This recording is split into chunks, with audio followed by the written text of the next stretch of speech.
Vai ser a respeito do descarte de resíduos hospitalares. Ótimo tema. E os seus impactos à saúde e ao meio ambiente. Ótimo. Só me confirma ali, compartilhou? Tá aparecendo para vocês? Descarte de resíduo hospitalar. Sim, tá aparecendo.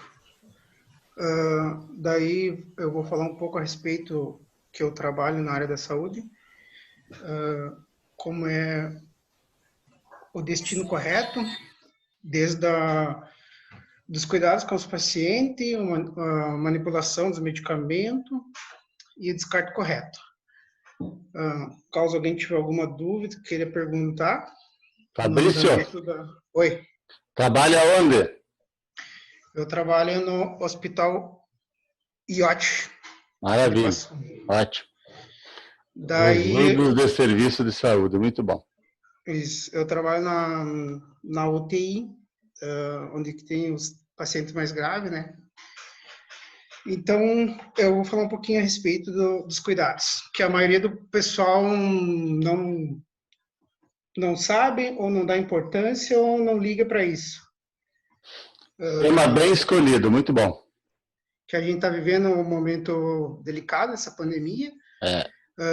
E daí eu vejo no andar cada vez que eu vou trabalhar, o pessoal, a maioria usa máscara, luva e descarta depois em qualquer lugar. Daí isso causa um impacto à saúde e ao meio ambiente.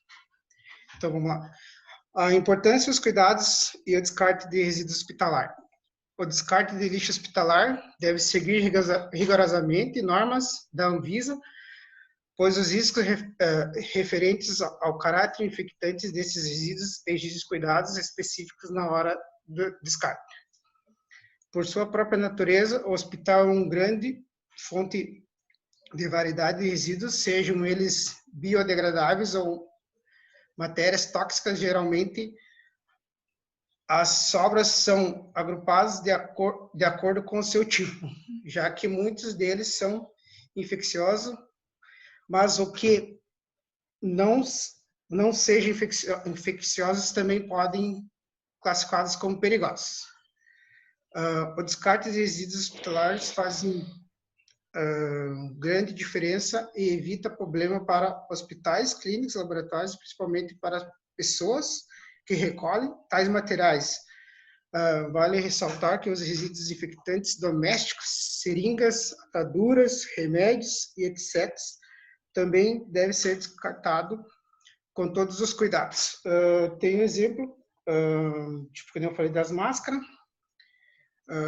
Pode ter algum familiar que faz uso de medicamento, de insulina, e a maioria não sabe como descartar corretamente esse tipo de material. Então, tem, por exemplo, também as ataduras, que são durante... Algum faz um tratamento médico, tipo, o pessoal que gosta de jogar bola, faz uma lesão no joelho, vai para casa, tem que fazer o curativo, e o hospital não... Alguns falam e outros não falam como deve ser descartado corretamente as ataduras, enfim, o material quando faz o curativo em casa. Então, vou falar alguns exemplos aqui. Então, tem, por exemplo, os objetos cortantes, como lâminas cirúrgicas, e as agulhas devem ser colocados em um compartimento separado de outros tipos de resíduos. Ser separados, então, identificados, os resíduos que é considerado infeccioso, normalmente é colocado em seu próprio recipiente, como especificações exatas sobre como lidar com esse material. É preciso ter em mente o fato que os resíduos sólidos hospitalares são criados quando a equipe médica diagnóstica humaniza uma pessoa. Pode subir, já disse para mim, professor.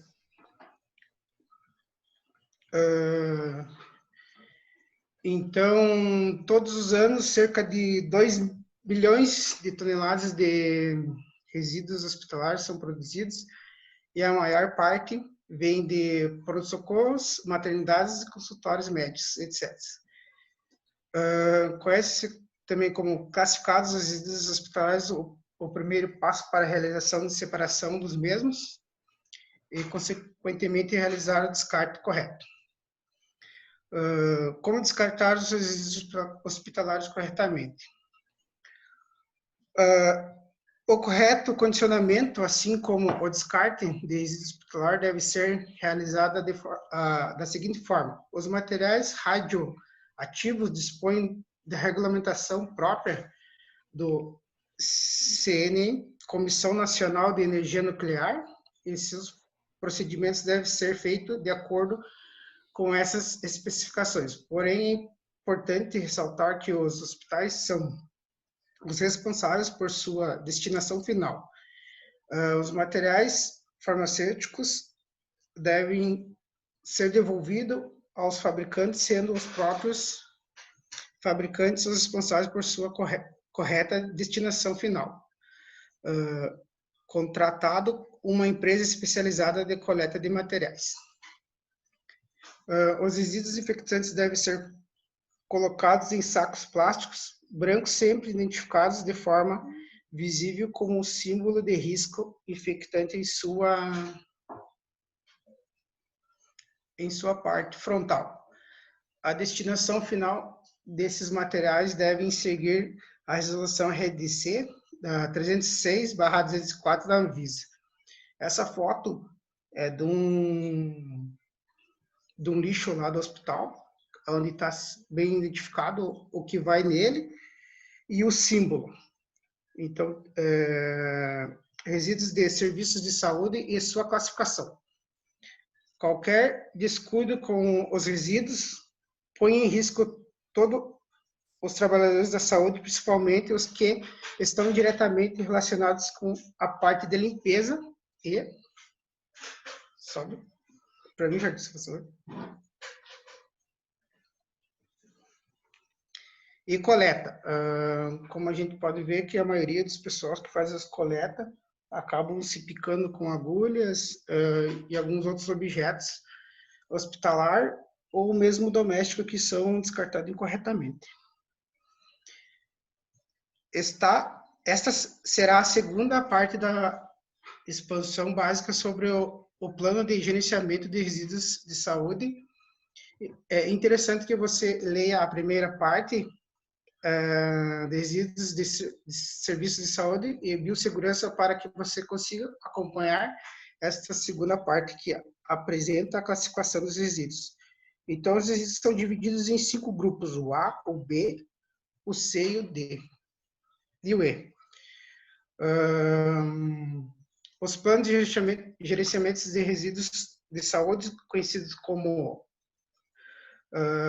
PGRSS, tem como principal objetivo atender a resolução 358/5 da CONAMA e a RDC 306/4 da Anvisa, a fim de melhorar medidas de segurança e higiene no ambiente hospitalar, contribuir para o controle de infecção hospitalar e acidentes ocupacionais, proteger a saúde e o meio ambiente, reduzir o volume e a massa de resíduos contaminados, estabelecer procedimentos adequados para o manejo de cada grupo. Sobe, Charles. Então, tem aqui cada grupo a sua simbologia e a separação. Para nós que trabalhamos no hospital, isso aí é bem fácil da gente entender o que serve cada simbologia para cada grupo, a separação, mas a maioria da população desconhece essa simbologia. A gente ressalta que dentro do hospital a gente tem treinamento para separar corretamente cada tipo de material utilizado, para não acontecer nenhum risco para nós de prejudiciar a saúde e nem para a população. Se a gente não seguir rigorosamente esses critérios, a gente pode ganhar um gancho, enfim, alguma punição severa. Então, vou apresentar o grupo A, que é os resíduos que possível presença de agentes biológicos e risco de infecção por apresentar características de maior virulência e concentração. Daí tem A1, que é o resíduos que necessita de tratamento específico, daí aqui diz cada um, o que a gente utiliza, tipo, bolsa transfusional de sangue, a cultura de estoques de micro-organismos, enfim, cada material que é coletado durante os procedimentos. O A2, que tem as carcaças, as peças anatômicas, as vísceras e outros resíduos provenientes de animais. Só um pouquinho,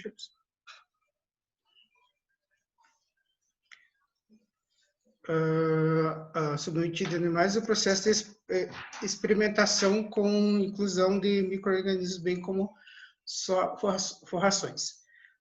Cadáveres de animais suspeitos de serem portadores de micro-organismos e de relevância epidemiológica, com risco de disseminação, que foram submetidos ou não a outros estudos anatômicos ou patológicos, que confirmação de diagnósticos. E o A3, que é as peças anatômicas de membros de seres humanos, que dá para ressaltar que já foi encontrados membros em lixões, até mesmo fetos humanos, tipo, que acabam sendo... Fabrício, Oi? vou pedir só um minutinho de licença para você. Pode, professor, vai lá. Porque a observação tua é muito importante. Até alguns anos atrás, antes do advento da obrigação dos programas de gerenciamento de resíduos de serviços de saúde, o que ele está falando é verdade. Eu lembro, inclusive, e não estou falando assim de fetos abandonados, né, de peças anatômicas de hospitais jogadas no lixo comum. Pode continuar. Obrigado, Fabrício. É que às vezes acabo, só porque é só ou tipo uma perna, um braço, um feto que é de 10, 20 centímetros, isso não, o pessoal não dá muita importância. Vamos jogar no lixo comum ali que ninguém vai ver.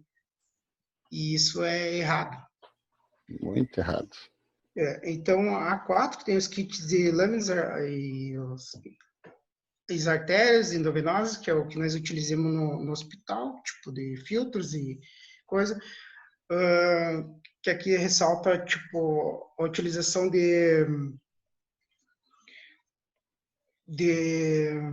como eu posso explicar para vocês? Deixa eu lembrar o nome correto aqui. Fugiu a palavra, mas já lembro. O que é, Fabrício? É que tipo dos filtros, dos gases, dos kits que a gente utiliza com o tratamento dos pacientes. Nessa A4, que eu esqueci o nome, mas eu já lembro, senhor. Pode passar já. Material patológico. Biológicos e patológicos. O grupo B, que está ali embaixo, só mais um pouquinho. Aí. Então, o grupo B é os resíduos que contêm substâncias químicas que podem apresentar risco à saúde pública e ao meio ambiente. Resíduos perigosos, antimicrobianos, hormônios sintéticos, quimioterápicos e materiais descartáveis por eles contaminados. Os saneamentos sanitários líquidos reveladores fixados em filmes de imagem. Ali para nós, agora, as imagens que eram feitas pelo raio-x, que eles imprimiam aquelas imagens, e aquele material demora anos e anos para ser decompositado no meio ambiente. Agora, a gente não imprime mais, é visto por imagem só, então não é mais impresso. O efluente de equipamentos automatizantes utilizados em análise de clínicas e qualquer resíduos do grupo D. Então, tem o risco químico, que tem aqui a imagem, e os resíduos do grupo B devem ser sempre acondicionados em embalagens rígidas com tampa rosqueada ou na própria embalagem de origem, devidamente identificados com o símbolo de substâncias químicas de identificação de substâncias nelas contidas. Daí temos o grupo C, quaisquer materiais resultantes de atividades humanas que contêm radionúcleos, nuclídeos que para os quais reutilizações impróprias ou não previstas. São enquadrados nesse grupo todos os resíduos do grupo A, o B, o D e o E, contaminados com radionuclídeos provenientes de laboratórios de análises clínicas e serviços de medicina nuclear e radioterapia. Posso subir? Tem o grupo C. Eu já li. E esses resíduos, quando gerados, devem ser identificados com símbolo internacional de substâncias radioativas separadas de acordo com a natureza física do material, do elemento radioativo presentes e o tempo de decaimento necessário para atingir o limite de eliminação de acordo com a NE 605 da Comissão Nacional de Energia Nuclear. Então, tem uma imagem aqui, como é para ser separado e acondicionado, respeitando sempre as normas e a simbologia, e o funcionário que manipula tem que ser altamente treinado e utilizar todos os EPIs de segurança. O grupo D, então. Resíduos que não apresentam risco biológico, químicos ou radiológicos à saúde e ao meio ambiente, que são os resíduos que vão no resíduo comum. Essa aqui é uma imagem do lixo do hospital também, que vai o papel, os materiais antissépticos, equipes de soro e alguns outros resíduos que não contaminam o meio ambiente. Pode passar, gente.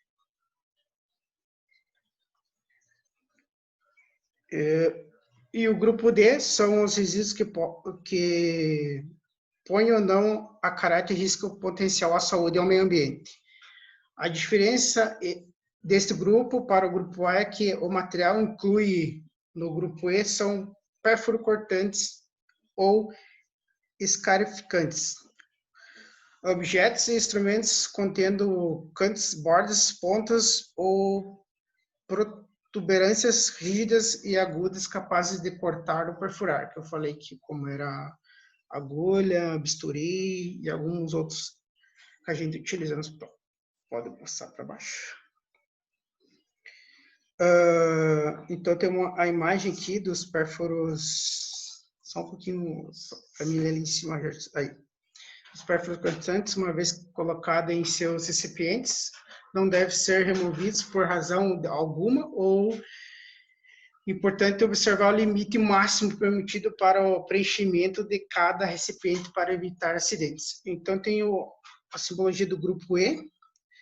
Esse amarelinho é um Carpac, que a gente utilizava bastante ele no hospital, só que a maioria acondicionava de qualquer jeito, acabava pegando umidade e rasgava aquele papelão.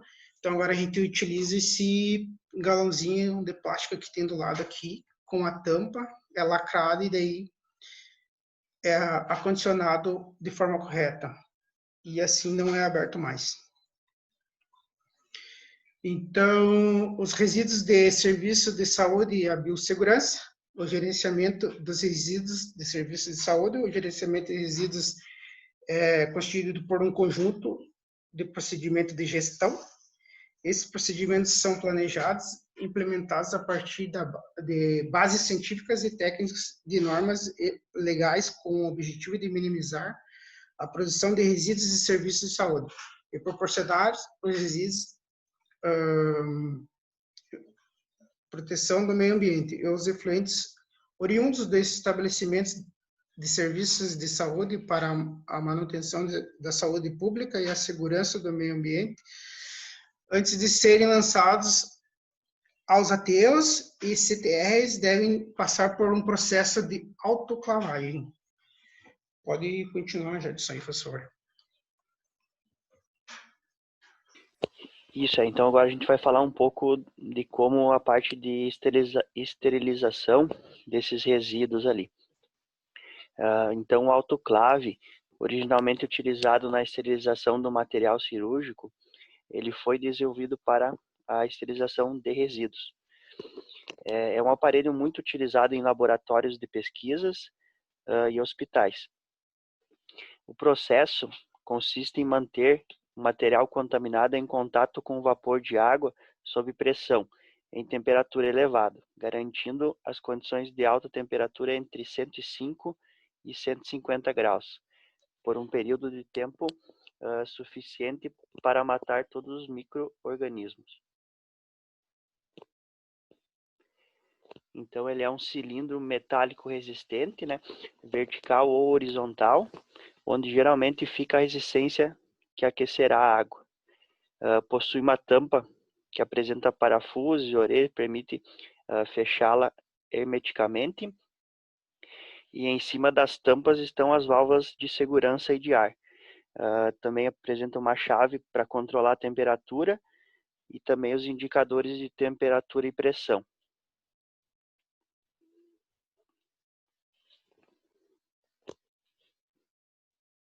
Então, o RSS, que é Resíduos, Serviços de Saúde, denominados de lixo hospitalar, assim como os resíduos químicos e resíduos biológicos, são os rejeitos resultantes de atividades exercidas nos serviços relacionados com atendimento à saúde humana ou animal, gerados, a maioria, em hospitais. Também clínicas, laboratórios, consultórios, veterinários, farmácias, postos e também o domiciliar. E esses necessitam, né, de processo e manejo, exigindo ou não tratamento prévio à sua disposição final.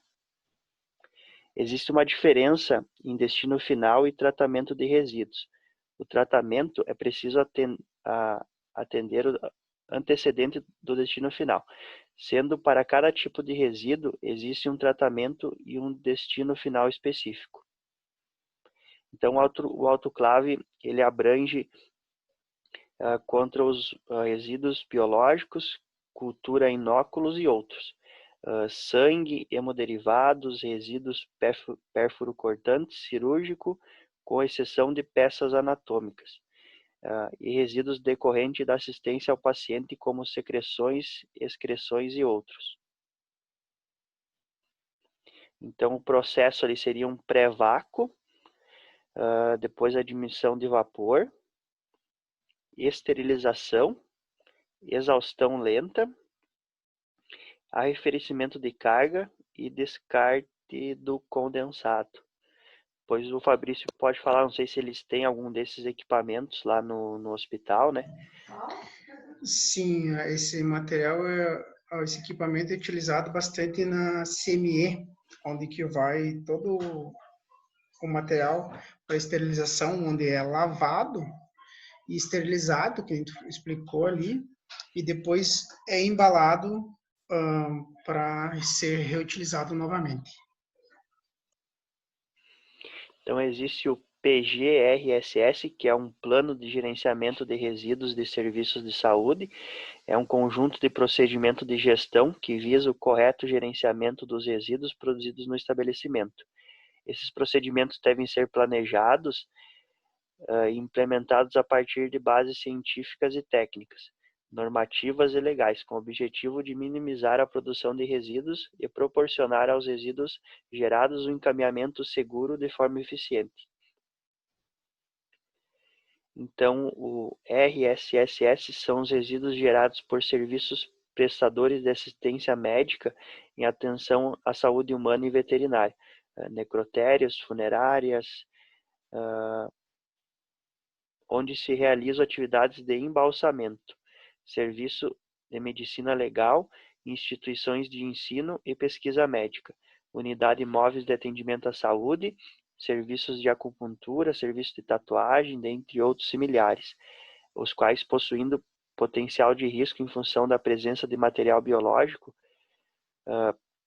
objetos perfurantes ou cortantes, potencial e efetivamente contaminados, produtos químicos perigosos e também rejeitos radioativos. A melhor forma de tratamento para os resíduos, antes denominado lixo hospitalar, é o seu gerenciamento. O gerenciamento tem por objetivo minimizar a sua produção e proporcionar aos resíduos gerados, ao examinarmos a quantitativa e qualitativamente os resíduos provenientes de diferentes estabelecimentos de saúde. Notamos diferenças claras. Ou seja, cada local, né, tem um tipo de material diferente. Então, o manejo dos resíduos e serviços de saúde deve focar os aspectos intra e extra-estabelecimento, indo desde a geração até a disposição final, incluindo as seguintes etapas, que é a segregação, consiste na separação dos resíduos no momento e local da sua geração, acondicionamento, que seria o local que é guardado, né, respeitando os limites de peso e que nem falou das caixas ali, né, que podem, dependendo do material que é armazenado, pode ter problema também. Então, a identificação, né, com as etiquetas e tudo, os dados sobre o risco do material. E também ele é dividido, né, nessas categorias ali por grupos, daí essas separações, daí cada um tem a sua norma, a sua especificação e o seu destino. Daí. Então aqui tem uma imagem de um local interno, translado de resíduos dos pontos de tiração até o local, destinado ao armazenamento temporário ou armazenamento externo com a finalidade de apresentação para a coleta. Então, o armazenamento temporário consiste na guarda temporária dos recipientes contendo os resíduos, já acondicionados em local próximo aos pontos de geração, visando agilizar a coleta do estabelecimento e otimizar o deslocamento entre os pontos geradores e o ponto destinado à apresentação para a coleta externa. Não pode ser feito o armazenamento temporário com disposição direta dos sacos sob os pisos, sendo obrigatória a conservação dos sacos em recipiente de acondicionamento. A área destinada à guarda dos carros de transporte interno de resíduos deve ter pisos e paredes lisas, laváveis e resistente ao processo de descontaminação.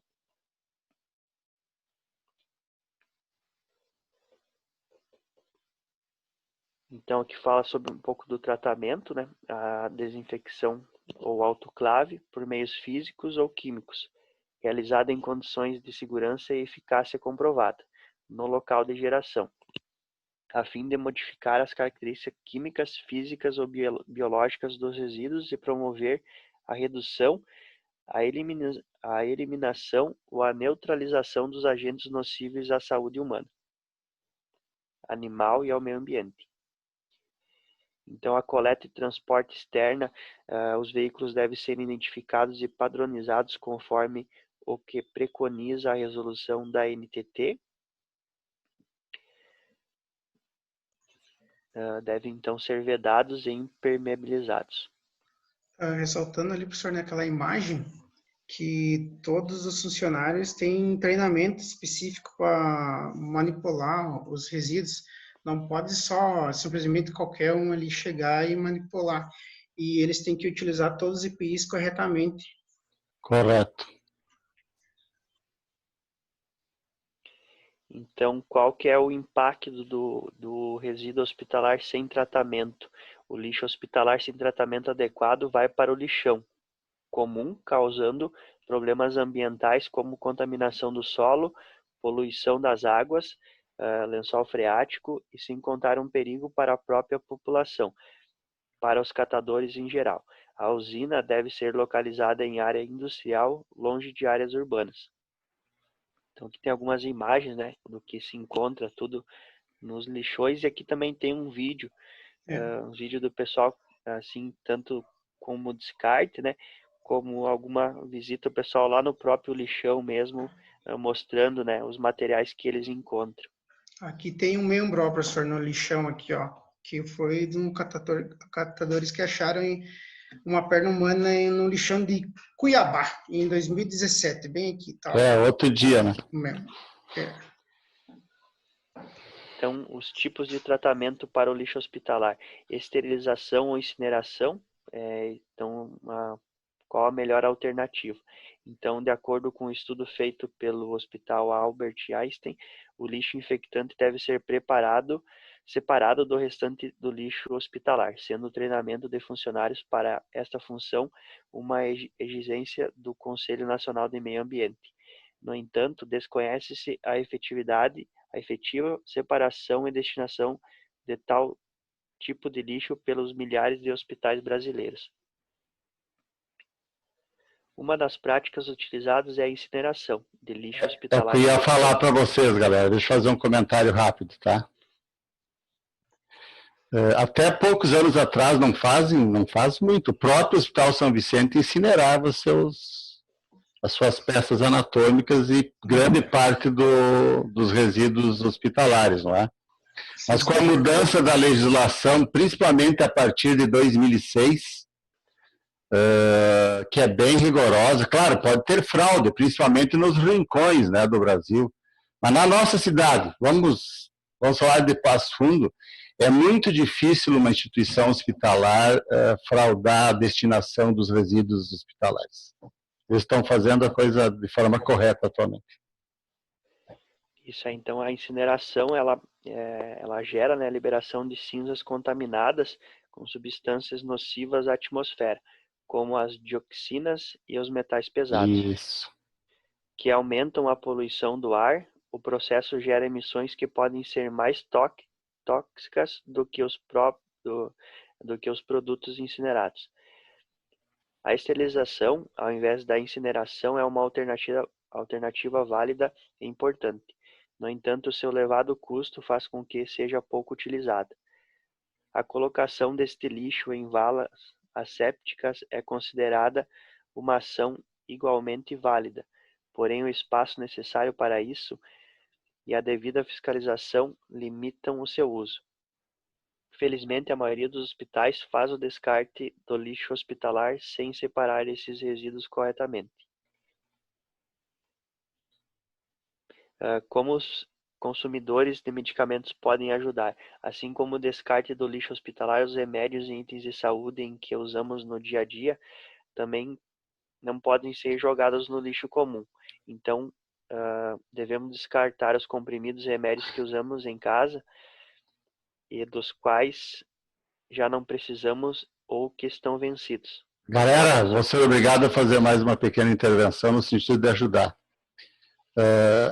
A coleta seletiva, ou a logística reversa dos medicamentos ainda não estava regularizada legalmente. Agora não fazem 30 dias, ela já existe de fato e de direito no Brasil, viu? Da mesma maneira que, por exemplo, pneus e defensivos agrícolas, os medicamentos agora têm um arcabouço legal próprio que deve ser seguido rigorosamente. Obrigado. Isso tem do governo, né? Então um programa que ele faz o caminho, os medicamentos fazem o caminho inverso. Então isso aí. Todo o descarte pode ser feito em uma farmácia, que daí vai para, agora não lembro se vai para a fábrica e depois a... Posso falar um pouquinho? Pode. É assim, ó. É a obrigatoriedade e a responsabilidade compartilhada. O consumidor é obrigado a descartar corretamente, ou seja, por exemplo, na farmácia. A farmácia é obrigada a receber e a indústria farmacêutica é obrigado a recolher e dar o destino correto. Obrigado.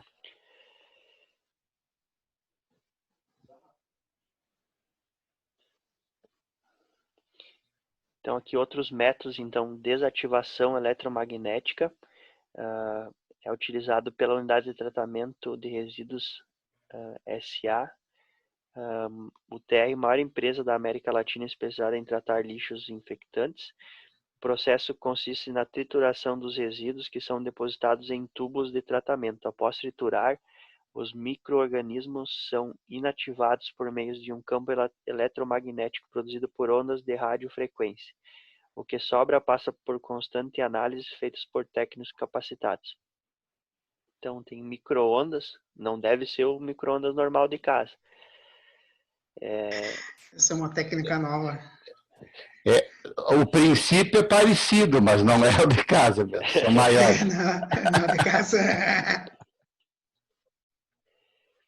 Então, após passar trituração ou umidificação, os resíduos de saúde são descontaminados por meio de ondas de frequência a altas temperaturas. É considerado um método mais eficazes, um dos métodos mais eficazes para garantir um tratamento que não gera efluentes tóxicos, não utiliza reagentes químicos e reduz o volume do lixo processado.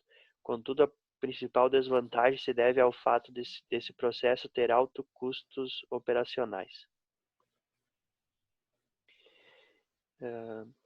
Então, só citar aqui esses outros aqui. Então, tratamento por radiação ionizante, tratamento por desativação eletrotérmica, tratamento por desinfetantes químicos, que não são os mais indicados, tratamento por pirólise. Então, aqui tem alguns gráficos da final aqui, né? Após os tratamentos mencionados, observe-se na maioria dos processos a disposição final dos resíduos em aterros controlados ou aterros sanitários. Então, isso é uma realidade em países em desenvolvimento, e esse tipo de disposição apresenta um dos maiores riscos para a saúde e o meio ambiente. Então, teve uma pesquisa em 2013 da Brelp, e alguns municípios encaminham os resíduos de serviço de saúde para os locais de destinação sem mencionar a existência do tratamento prévio dado a eles. Este método é inviável, pois, como mencionado anteriormente, os resíduos das diferentes classes devem ser tratados antes de sua destinação final. Ainda também foi os municípios que adotam o tratamento RSS. Então, tem uma figura aqui. Então, 44% é incineração, 20% autoclave, 2,4% é micro-onda e 33% seria outros. Que provavelmente daí é a destinação em aterros. Daí. Também tem os dados do IBGE. A situação do país é ainda grave em relação à destinação dos resíduos de serviço de saúde, visto que quase a metade dos municípios brasileiros, cerca de 42%, ainda dispõem os resíduos em lugares inapropriados, como vazadouros ou aterros, em conjunto com os demais resíduos. Então, aqui tem por regiões, daí, né? Então, aí, ali o sul aqui está, o azul ali no caso, né? Chega a quase 65% ali, sob controle em aterro de terceiros para resíduos especiais.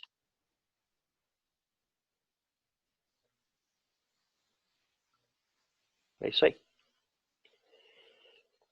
E na incineração ainda continua como o maior, né, professor? De 44%. Sim, é escondido, né, galera? É que eu falo para vocês, assim, ó, eu estou falando agora na boa, não é crítica, porque era normal, né? Eu moro aqui, onde eu estou sentado aqui, eu estou olhando à direita e vejo o São Vicente. Eu moro aqui na esquina da Praça Tamandaré. Eu acordava 3 da manhã, 2 da manhã, eu tenho o costume de dormir, deitar com a janela aberta e no meio, quando levanto no meio da madrugada, eu fecho a janela, uma das janelas. E era uma fumaceira enorme das caldeiras do Hospital São Vicente. Era normal todo esse lixo séptico, resíduo séptico, inclusive peças anatômicas serem incineradas aqui na fornalha das caldeiras mesmo. Mas, como eu te falei, começou a modificar. Ainda na metade da década de 90, lá para 95, se começou a exigir os planos de gerenciamento de resíduos, principalmente farmácia de manipulação, que na época nós trabalhávamos no setor e nós fomos obrigados a fazer essas modificações. E em 2006, forte nas unidades de saúde, viu, Fabrício? Sim, professor. Teve uma mudança bastante radical. Agora, o assunto que vocês trouxeram é bastante atual, e é saneamento básico na veia, tá? Porque é resíduos, e foi excelente para informar aos colegas, não é, como funciona esse setor. E está aberto para debate. Eu acho que é um assunto que pode ser debatido por alguns minutos e de forma bastante interessante. Eu tentei trazer... Pode falar. Existe também uma preocupação maior agora em questão do Covid-19, né? Exatamente. Então, agora esse assunto está bastante comentado, né? Juntamente com a sanitização dos ambientes. Isso. Eu tentei trazer sobre os efluentes também, né, professor, onde que é descartável os líquidos, tipo sangue, dos drenos, enfim, secreções dos pacientes.